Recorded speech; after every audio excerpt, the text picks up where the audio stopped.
Look like ఏ nomadic tribal. సంచార జీవనం జరిగింది. అందువల్ల ఈ కాలం ఏంటి? సంచార జీవనం, కొండ గుహల్లో నివాసం, వేట, ఆహార అన్వేషణ. కొండ గుహల్లో నివాసం అంటే ఏదో ఆడ అలసిపోయినప్పుడు ఆ రోజు మనిషి ఏ గుట్టకో కొండకో అటు అతుక్కుపోయి ఉండడం, కొండల్లో బతికాడని చెప్పుకోవడానికి మనకు ఉంటుంది. సహజ సిద్ధంగా కొండలు ఉన్నాయి. కొండలు తొలవడం అనేది చాలా రేర్ ఇష్యూ. దేవుడు సహజ సిద్ధంగానే కొండల్ని గుట్టల్ని ఏర్పాటు చేశాడు. వాటిల్లో ఇలా హోల్స్ ఏర్పాటు చేశాడు.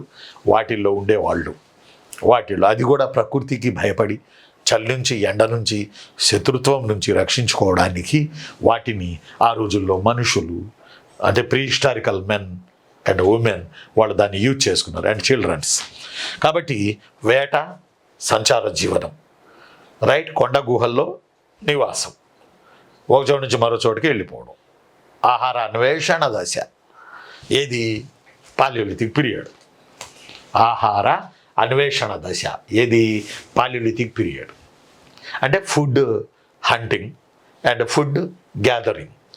ఫుడ్ హంటింగ్ అంటే జంతువుల వేట, ఇండివిజువల్గానే వేట, సమూహపు వేట ఇంకా రాలే, ఇండివిజువల్ వేట.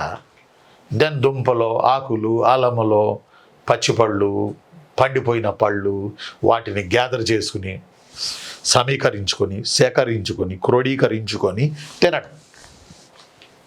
కాబట్టి food gathering stage and food hunting stage, paleolithic period.